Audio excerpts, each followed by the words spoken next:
Right. Good evening to all of you, and I hope you can all hear me nice and clear. Do provide a chat message in case you have any problems, and people will get back into. So, good evening, everyone, and this is Sham Kale from the Mind Matrix team, and I'll be the moderator for today's webinar. A little introduction about myself. I'm an NLP master coach, a success coach, and I conduct a lot of mind transformational trainings in the public domain. Firstly, I just hope that all of you are doing well and safe, and also coping well with while we are all indoors in this lockdown situation. Mind Matrix Wellness Studio conducts WeCare Masterclass webinar series every Friday from 8 p.m. to 9 p.m. on various topics to address the concerns that are there today and to empower you to prepare for the challenging times ahead, to maintain peace in a warlike situation and to cultivate calm in chaos. The ongoing pandemic of COVID-19 has changed a lot of things. All our lives have turned upside down. People are losing their loved ones. Death and grief have got a whole new dimension. The collective grief that people are experiencing today goes far beyond just the loss of lives. It encompasses loss of jobs, businesses, normal life, and connects with people. So are we all equipped to understand what our coping quotient is and deal with it effectively? This is the question we ask ourselves. For different people, it's different. This pandemic has given no time for anyone to prepare and adjust. The situation is one that feels like an unpredictable path of no return. So what must one do to them? In today's topic, we will understand how to cope with grief and loss. And for this, we have today an expert who has been practicing such powerful techniques like NLP, which is neuro-linguistic programming, and HUNA, which is an ancient technique, and helping so many people deal with their issues. So without wasting any more time, let me welcome Ganesh Srinivasan to the platform. Ganesh, I'd just like to uh, introduce Ganesh to you before we start with what he has to offer today. So Ganesh is a certified NLP trainer and a HUNA trainer, a spiritual coach and a clarity practitioner. He's a BTech from IIT Varanasi, and he has over 30 years experience in IT companies in delivering multi-million dollar projects across the globe. He has a very good understanding of the Western and Eastern cultures, and he has conducted intensive workshops and personal coaching sessions for over 1,000 clients. So welcome Ganesh to this webinar. And I would like to begin this session, Ganesh, with a question. Go ahead. So these are, difficult times now, and some time back, so we had the bushfire. We are today battling with the pandemic where people are suffering.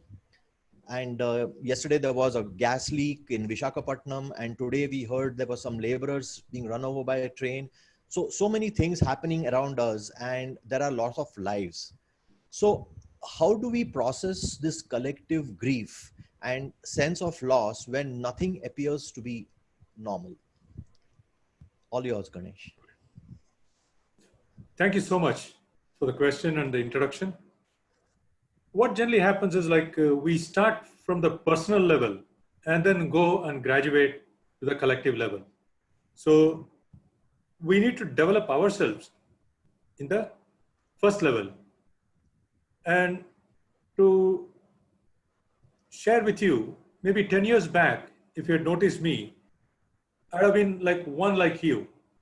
I wouldn't have had any way of protecting myself in case such a grief comes over me. What I did in the 10 to 15 years is that I did a lot of work on myself in terms of getting emotional stability, cleaning up myself through various techniques, And then gradually I came to this level. I'm going to share with you as we go by. But to start with, maybe I'll start the topic, today's topic, and I'll come back and connect with you as to how we can go ahead.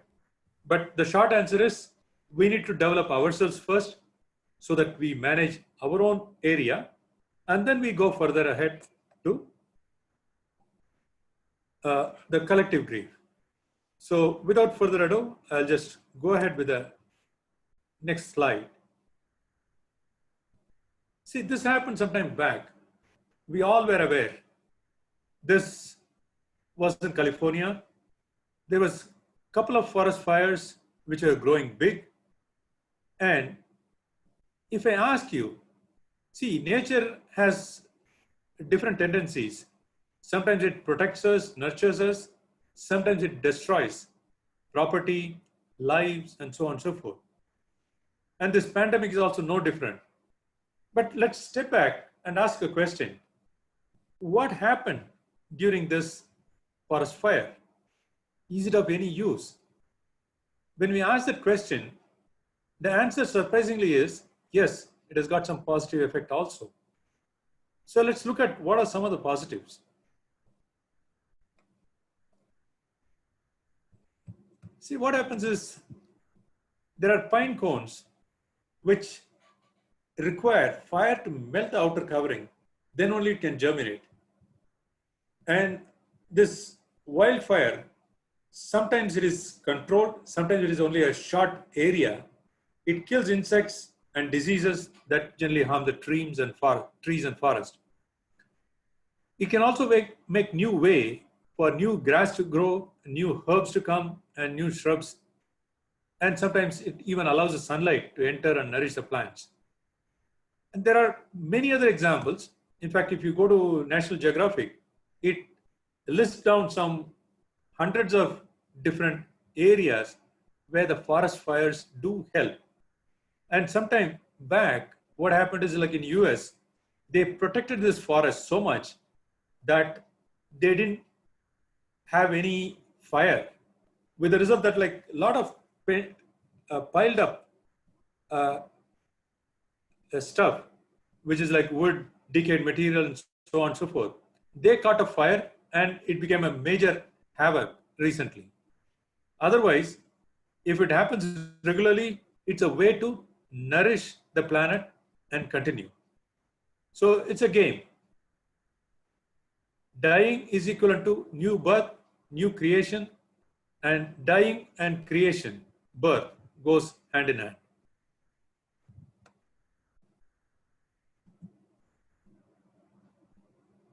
So let's ask a different question.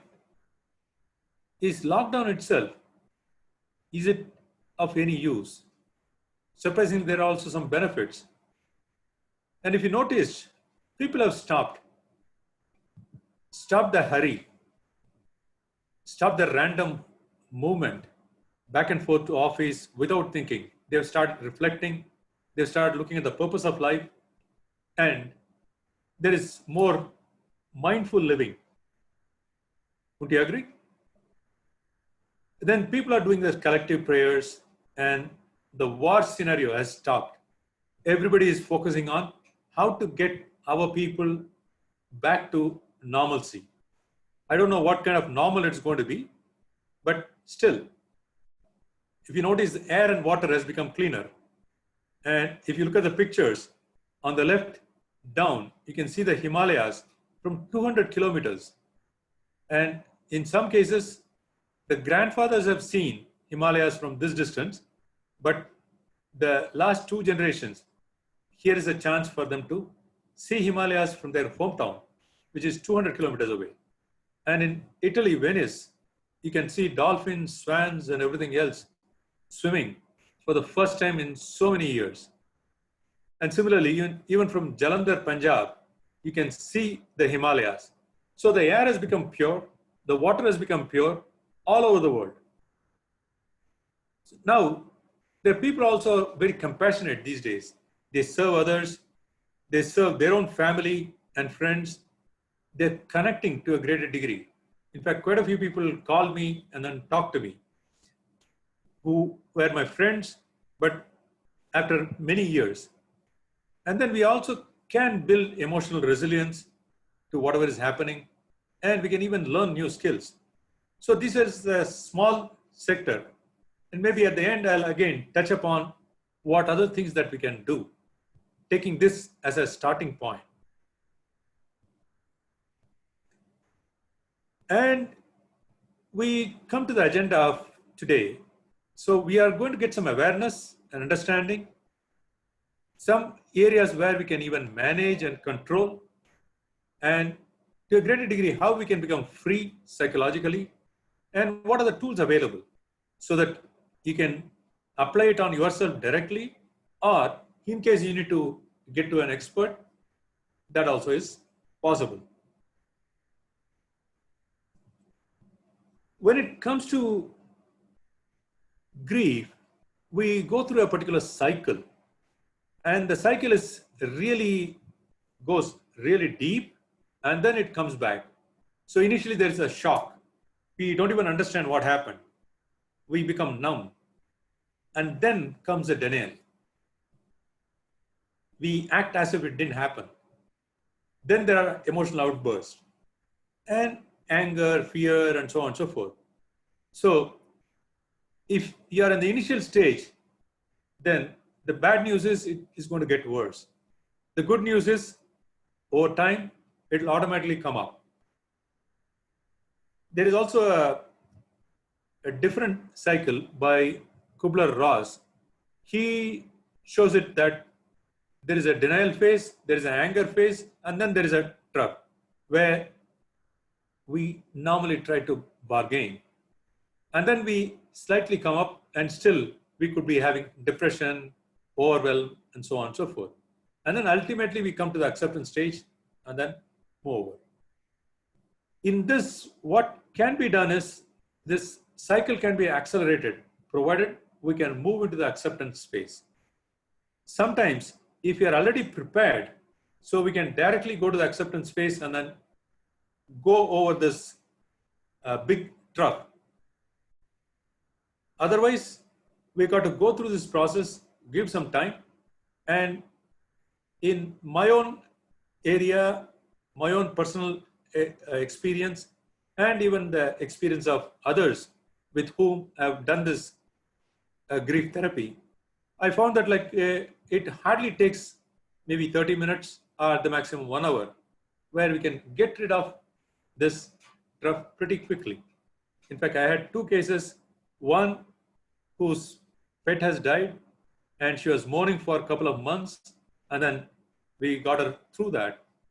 And another one was also a similar case where it was remarkable. From crying and everything else, they became peaceful and the acceptance came. So the key is acceptance, and how we go through it, there are many tools, and the one that I use is spiritual background plus Pune and NLP. And we'll just go through whether this stress and pain or this grieving, is it necessary? Actually, some amount of stress is required. Otherwise, we won't function in a healthy state. So you can see this golden yellow pattern. So when the stress is at that level, we are at our peak level of performance.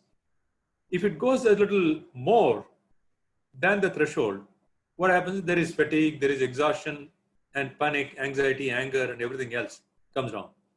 Sometimes it can even lead to a breakdown. So the question is, any grief, any loss of a loved one raises this stress level. And depending on our pain threshold, stress threshold, it hits us. Another way to look at this is,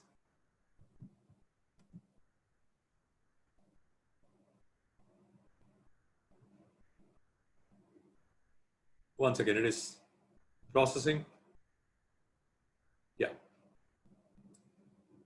Another different way of looking at that is, again, healthy state, and then we go to distress, and then it is kind of breakdown.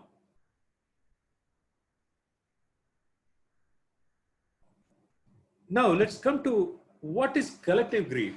Grief as a personal grief, we understand.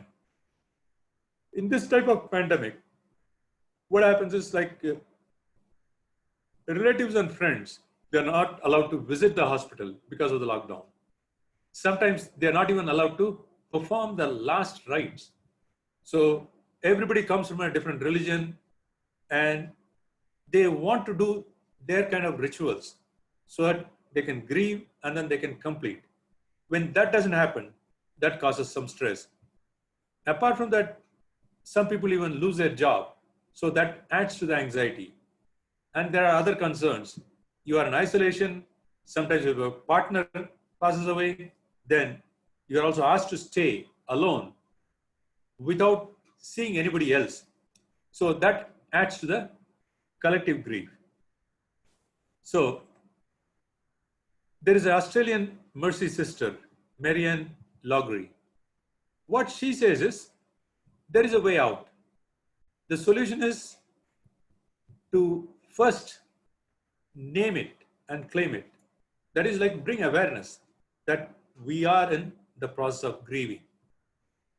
And we can call upon friends or even read from the web, understand what worked for people, and then use that situational wisdom to come out of it as soon as possible.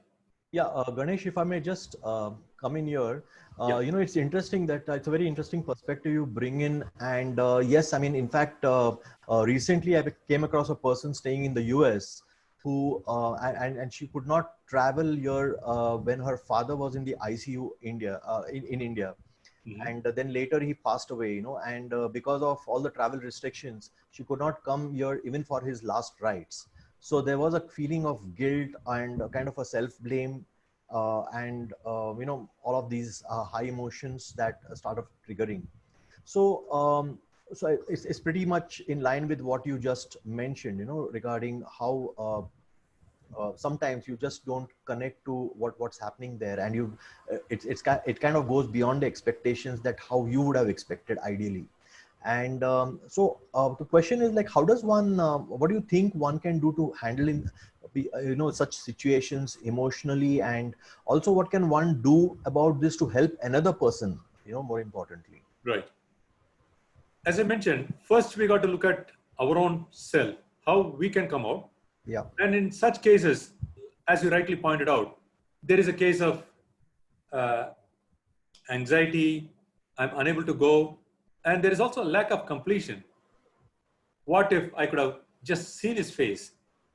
So, to share with you, even my own case, it was 2 years back. My father was in ICU in Chennai. So, I took a flight ticket and went all the way from Pune. I was with him for about a week. And then the doctors said that like everything is normal. He opened his eyes from a coma and he was still in ICU. And they said like next day, they're going to release him to the regular ward. So that day, because everything was normal, I came back that day evening and I landed in Pune, spent overnight. Next day morning, I hear that he's no more. So I'll share with you like what kind of personal completion. I also went through the same, uh, a feeling of like I could have been there. Maybe I should have stayed there. And there is a lack of completion. And I used some of the process to come out of it and got the completion done. So anyway, to make the long story short, I went back next day, but it was complete. And at the end, I'll take you through the process so that like people can understand how it can be done, even remotely, even after the fact. And it's a question of going through certain process, understanding certain spiritual truths. So Yeah, so Ganesh, if I may just ask you a question, you mentioned about completion, right? So, what exactly do you mean by completion? What really happens in a completion process? right. It's a good question. See, completion is like whatever is unsaid, we say that. Say, for example, if I had to talk with my father, even though my father was 84, obviously we are all connected with our parents so deeply that at any age it is a loss for us. And we have this feeling, okay, I should have talked to him, I should have expressed the XYZ, and so on and so forth. So all those get completed. And second thing is forgiveness. There are a lot of things that our parents have done, but sometimes we focus on certain things which they have not done right as per our view. So there is always certain areas of disagreements, arguments sometimes, in rare cases even fights. So we always have certain grudge against some people, not necessarily our parents, but once they have passed away, then there is no way of communicating that. So there is a way to communicate that and forgive them and also ask for forgiveness. So it's a process of these two: expressing yourself and completing with whatever was not said so far, and forgiving and asking for forgiveness. These are the two important points. Okay, let's quickly go to the level of personal. So normally what we understand as a grief is the passing away or losing a loved one. And apart from that, according to Aurora Winters, who's a grief therapist, she says like separation in terms of divorce, that also causes grief. Sometimes loss of job, that also causes grief. Sometimes you go to a new place, leaving your home behind, that also is a separation. So there is also some grief associated with that. Again, the normal saying is time will heal everything. But sometimes the time goes to 1 or 2 years or even 3 years. So people are still in grieving. So that is not necessary. Aurora Winters uses a process where she takes people out of grief within 30 minutes. So I'll give a brief of that process. So it's called as a peace process. P stands for present moment. You come back to the present moment, acknowledge whatever you are feeling, and then you express your feelings. Whatever you feel, anger, fear, worry, concern, depression, so that it is out of your body. It gets some expression, and you can even write, you can say, and then you accept and appreciate. Maybe the one loved one who has passed away, accept that, okay, he or she has passed away, and appreciate all the good qualities, all the time that they have spent with you. And if any other feeling comes, the good example is Google. When you search in Google, you put the search string, you want to find where is Delhi. So all the search results are talking about Delhi. So similarly, our mind also, when we bring a certain idea or a feeling to the forefront, okay, he's not there, then the feeling of sadness starts coming. It's like a Google search. And then there is a torrent of ideas which connect, and you go into a swirl of that particular feeling. Then there is an overwhelm of that feeling of sadness. So instead, you consider the contrary. Whatever feeling that you have, a sad feeling, immediately switch over, think about a happy feeling. And immediately, like the Google search, your brain brings up a lot of happy moments with the same person, with somebody else. So when you consider the contrary and bring that feeling, so you get a reprieve, and you can forcefully or gradually move into a different feeling. And then you do certain things with enthusiasm.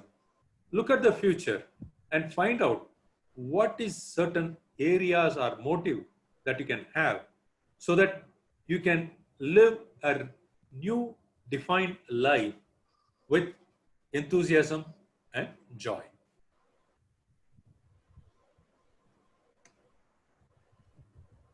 Like you asked earlier, you said, how can we help others?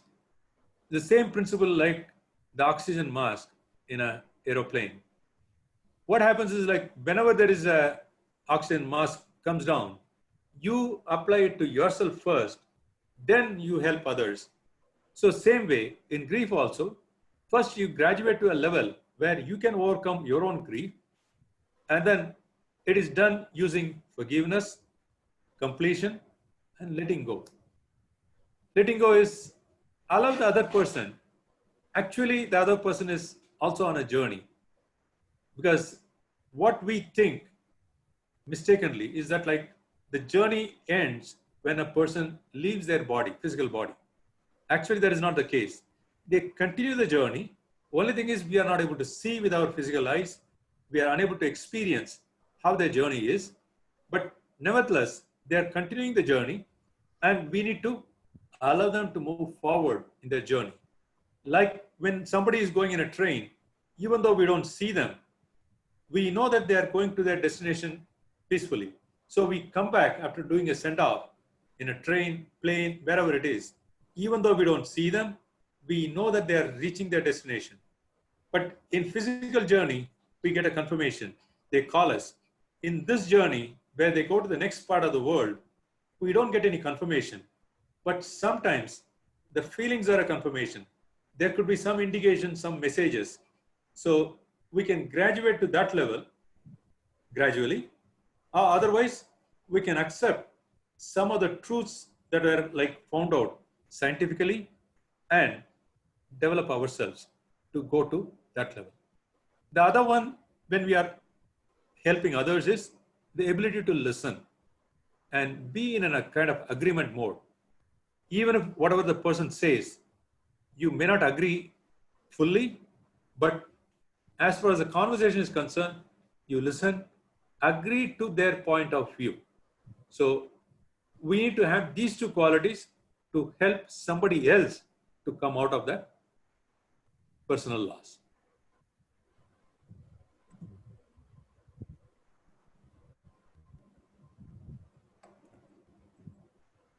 As I mentioned earlier, there is not one body, one physical body.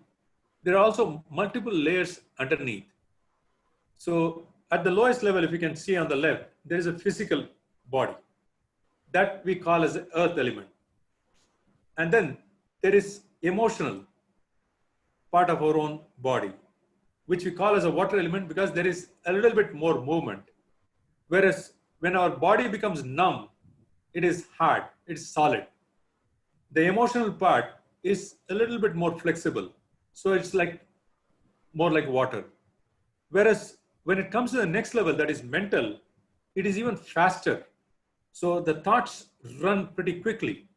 And by its speed, it can create the emotional wave.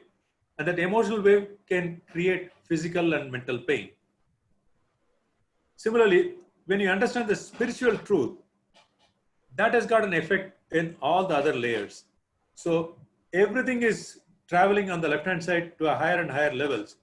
And we can do many different things at our own level to resolve some of this grief and its effects in different areas. At the emotional level, we can do certain exercises. At the mental level, we can do certain exercises. Even at the spiritual level, we can do certain exercises. I'll just Yeah, so Ganesh, one question is, these the exercises you're talking about, can we do it on ourselves, or you need the help of somebody to teach you these things, or are they easy enough to understand and do it? yeah, most of them are like fairly easy to understand. And what happens is like some of the people, their emotional threshold or pain threshold, stress threshold is at a certain level where they can naturally use this and they can come out. There could be some rare cases where they are still unable to come out. In that case, they can go to a qualified coach or a therapist and ask them to help them to do some process where they can guide and then bring them out.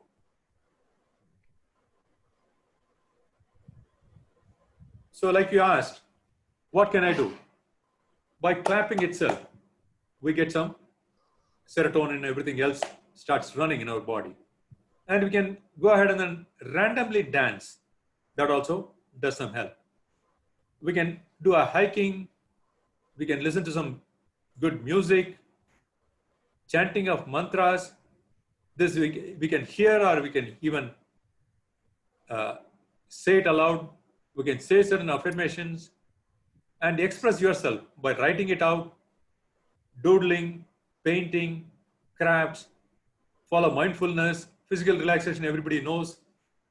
Then there is Wim Hof method of breathing. It's easily available. You can do certain pranayams, or you can even do meditation, whatever you know. So many of these might give you some relief. So if there is not much of a relief, this affects different areas, different bodies. If there is not much help, we can contact an expert or a coach who can take us through a back flower therapy where different smelling salts are, what do you call? Maybe it's like a flower essences. Perfume, I would say. So with this is supposed to refine and stabilize a particular feeling. And there are a lot of NLP and HUNA exercises which can easily take them out. And there is something called holotropic breathing, which brings all our emotions out. Again, we need to have a qualified instructor to ensure that it is done in a proper way. And then you can contact a hypnotist who can gradually, through his deep hypnosis, remove it. And there are a lot of people who can give a spiritual guidance also.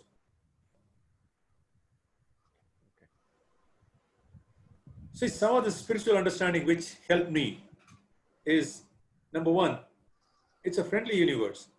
Universe has created you, allows you to exist, and it has got a certain process.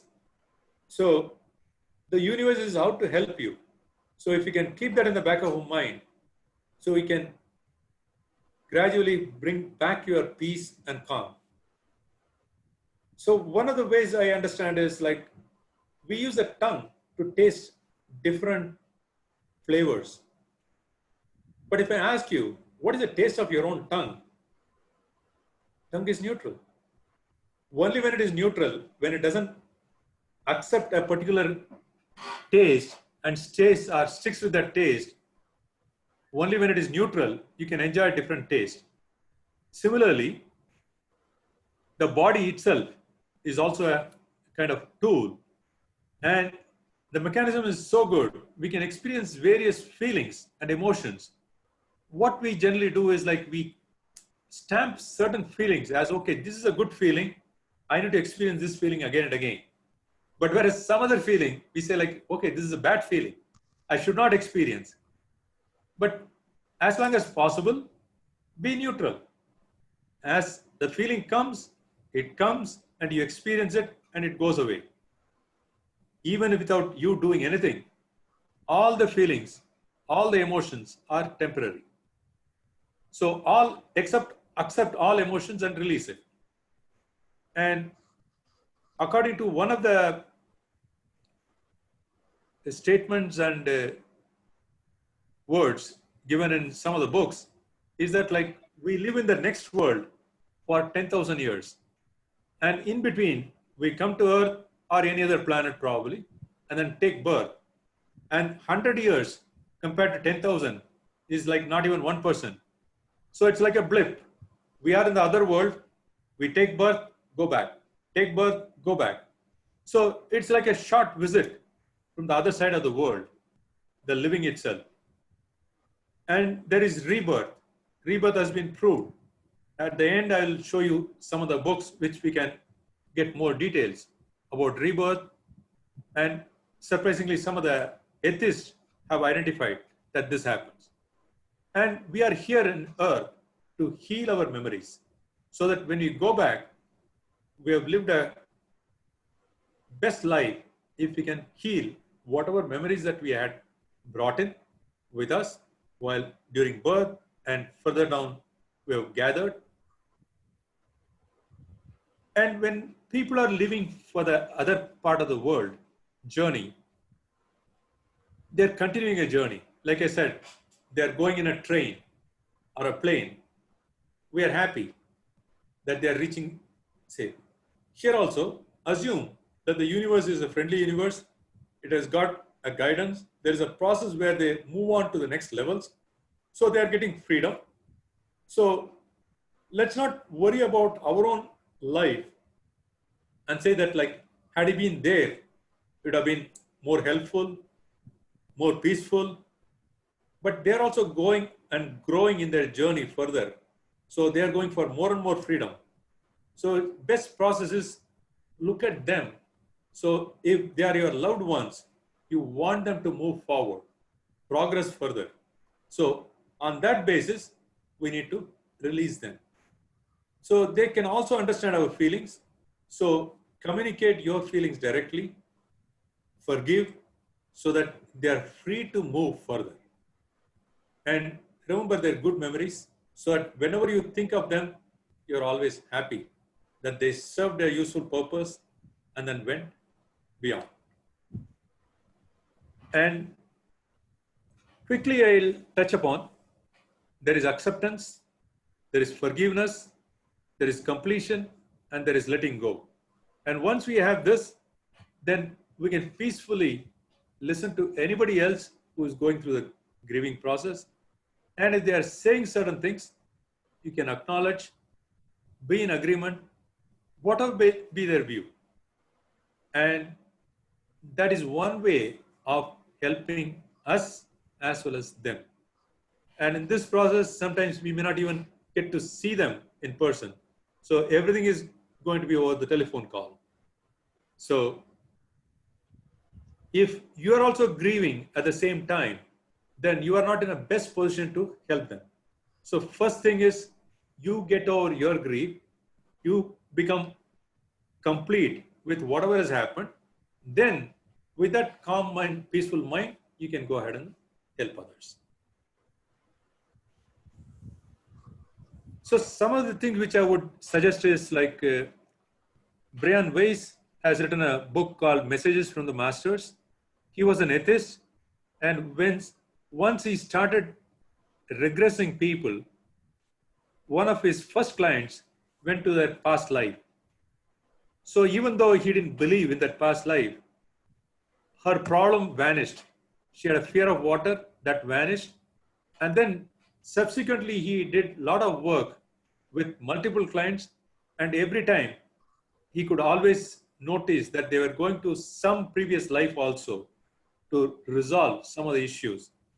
And then he wrote a series of books where he could literally see that people go through many births and then they learn their life lessons.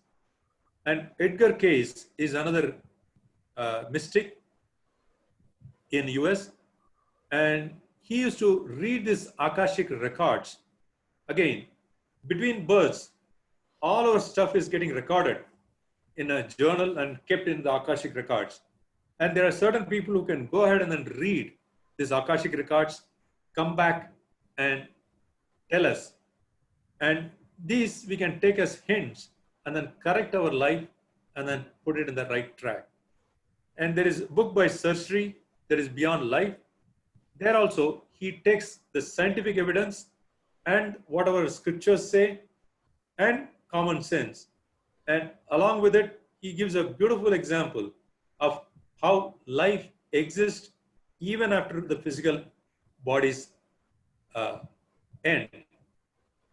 And what kind of understanding that we have to go further peacefully. And I have one more grief resolution process completely defined. I can guide you through that in my YouTube channel, and people can register to this channel and then they can go ahead and then visit that. There is also a Pico Pico, which is a specific release for a particular emotion, right? With that, I've more or less covered. Yeah. So Ganesh, before you close, wanted to ask you one final question from me, at least. Coming back to the current times, the present times that we are going through. So how do you think we can reframe the difficult situation that we are going in, the coronavirus lockdown period, as one of the greatest opportunities of our lives? Right. Fantastic question. See, life is neutral, nature is neutral. And like we saw from the forest fires, that there is always plus and minus for every action.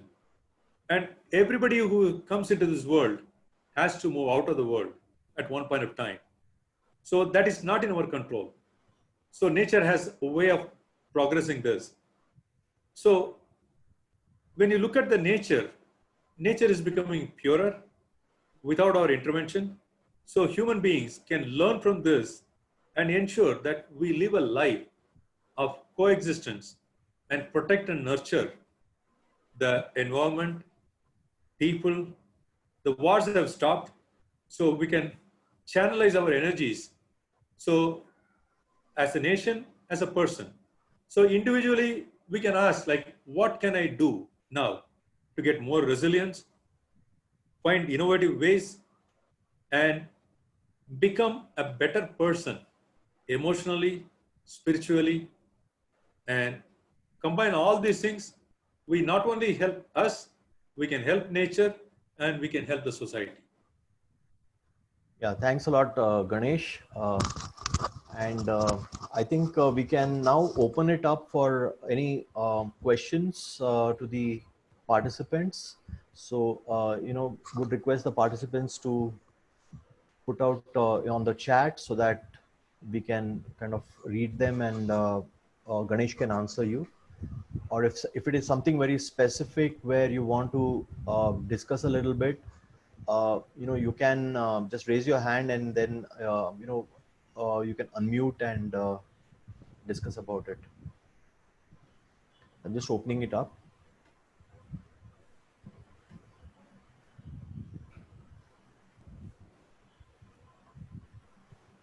What I was always also thinking was, maybe I can take a couple of minutes and take them to a simple process of forgiveness. Oh yeah, that will be very nice, Ganesh. That'll be good. I think please go ahead. Yeah.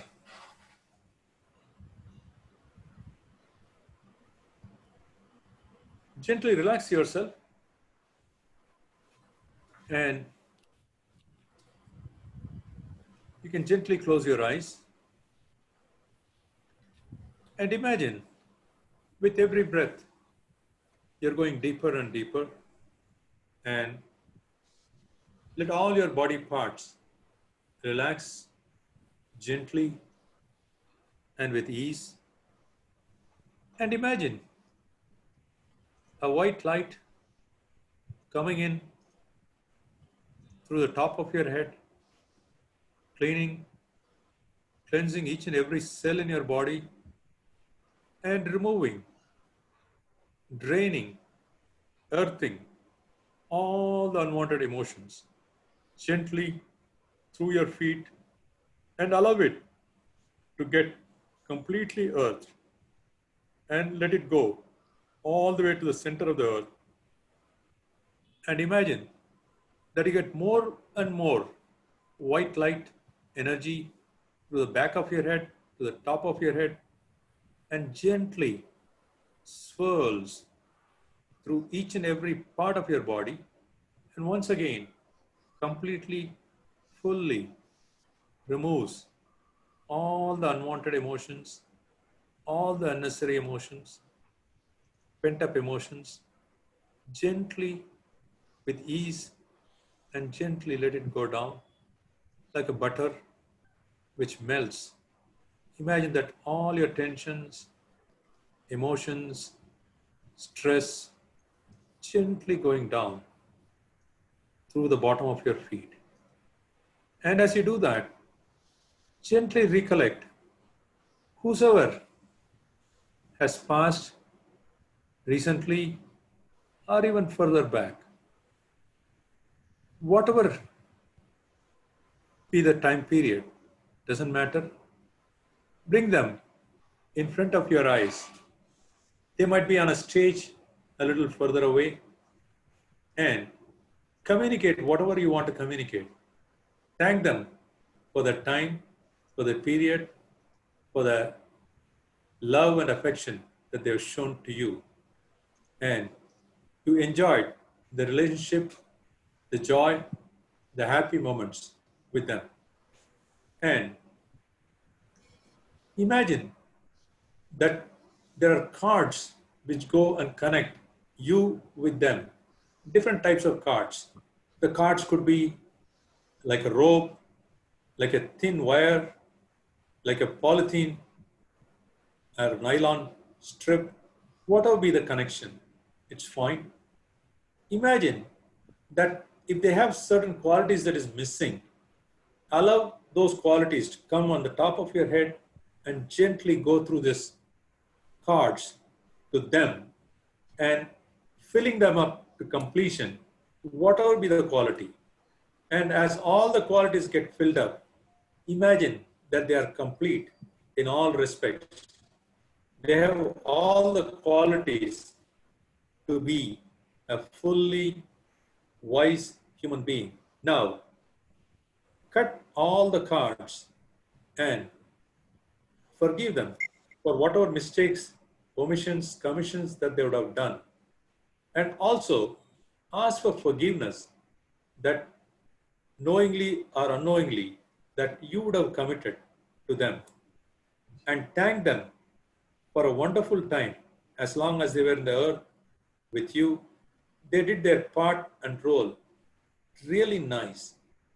Thank them and bless them and ask them to continue their journey. And if they are older than you, ask them to give their blessings wherever, whenever they go, and allow them to go to higher and higher levels of freedom and bliss, and allow them to go.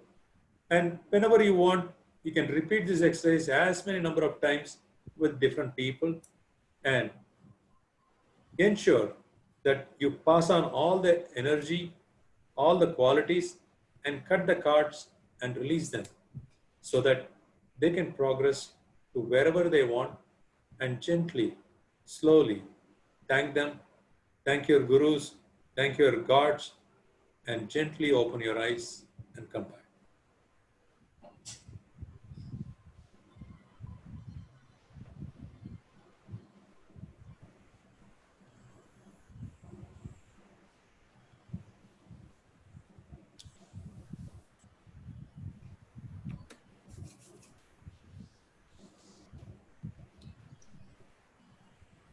Thanks, Ganesh. That was really nice. Ganesh, there's one question being asked, and Meghna wanted to ask, shared a question. Meghna, can you please unmute and Yes. Hi, Ganesh. Wonderful to connect with you here. Hi, Meghna. Lovely session. Thank you so much. Yeah. There's this student who's 17 years old now, and he was molested when he was 14 years old.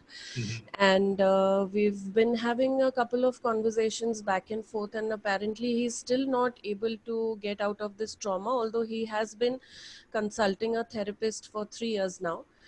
The parents know about it. He's getting enough emotional support, as it were, but apparently he's not able to break through this particular trauma. And in my conversations with him, he is laying out a pattern in front of me where life as he knows it is over for him. I mean, I hope I make myself clear. He's not suicidal, but Correct. he does not see any point in functioning like a normal teenager would, hanging around with his friends and even his studies. He is, um, he is swinging between high extreme emotions all the time. So at one point he'll be performing really well academically, and the others during final exams in front of me, he's run out of the hall because suddenly he could not breathe. So he's swinging between these high strung emotions, and I don't know if this is just trauma, grief. So I just thought I would probably just raise a question if it qualifies as a grief and if we can see a solution to this. It is not grief, but I've worked with such clients. I've taken them out of this trauma. It's clearly a trauma, not a grief, right? Right. And there's a beautiful timeline exercise which we all who are in Mind Matrix know Yes. and we are experienced. I've used that tool to get one of the clients out of a similar trauma, and it is easily possible. So ask him to connect with me or any of the qualified Mind Matrix professionals. They can help you. Sure thing. Thank you so much. Yeah. Yeah, so Ganesh, there is one more question. There are in fact two questions, a few questions coming up. So one was I wanted to understand, it's from Prasanna Arkadi. I want to understand how can we find moksha? Cool. One of the areas where I would suggest is like he can contact Tej Gyan. Tej Gyan has got a lot of shivirs which go on. Their purpose is to teach how we can attain moksha while living itself, experientially and through the training. Okay, thank you, Ganesh. Okay, thanks Ganesh, thanks Prasanna. And there's one question from Rajesh Ladda. He says, I'm going through the grief of loss of my mother. I'm still having a feeling that she's around and wants to communicate with me. Any exercise for this you can suggest to be relieved and at peace with the departed soul? Yeah, Ho'oponopono is a good exercise, but Ho'oponopono is not just saying like thank you, love you, I forgive you. That is a simpler version. The version which includes the proper Huna version, which I can take them through, take anybody through. So this is one exercise which can give a release, but sometimes you can also allow and accept the departed soul's messages. Maybe they want to convey something, because one of the ways in which the second part of the world works is through permission. For example, there are many different entities. All these entities, they cannot do any damage to you unless you give permission. So they enter a premises only when the permission is given. When the permission is not given, they can't even enter a premise. So same case with the departed souls. Departed souls, particularly with our loved ones, they come and they want to give a message. If that is the case, we can receive the message, be receptive, be open. And if we cannot do that, at least we can say, pass on our emotions, our thankfulness, our forgiveness, and asking for forgiveness. So that the Ho'oponopono, as per the real standard, that can really help in bringing a completion, bringing an understanding. As for the second one is concerned, in terms of communication, there are certain channels who work, and I may not go to that level. I will stop with the completion level so that they also free to pass on to the next level. Yeah, thanks Ganesh and thanks Rajesh for that question. And we can probably have just one last question. And there's a question from Anita Kamath. How do we access Akashic records and how do we rectify if it is possible to do so? Yeah, there are a few Akashic record readers. I am not one of them, but I've read quite a few Akashic records books. So I understand the process. It is similar to a kind of a deep hypnosis, that kind of relaxation. And then you say certain statements to open up Akashic records so that the channel himself or herself can open up these records and see the relevant item which is of use to us, and that portion apparently opens up, and then we get the messages. So for what it is worth, you can read Edgar Case's books if you can to understand the process. And more than that, I'll find out whether there is any qualified Akashic Records channels available, and then I can pass on their name. Fine. I think there are no more questions. Then I think we are also running out of time. So I think thanks a lot, Ganesh. There's a lot of appreciation for you from all the participants over the chat. And it's been an amazing session. I mean, a lot of learning for us as well. And thank you so much for being part of this webinar and being able to grace the occasion. And also, I would like to thank all the participants for being here. And some of the questions were really very good. And thank you all so much. So stay safe, and God bless to all of you. And thank you again, and good night and goodbye. Thank you. So much Thank from you so much. Mind Matrix. Enjoyed. Thank you, Ganesh sir. Thank you, Shyamji and Mind Matrix for organizing this. Thank you so much. Thank you, Sri. Yeah, thank you.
Welcome, Shubhra.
Thank you. I'm ending the meeting.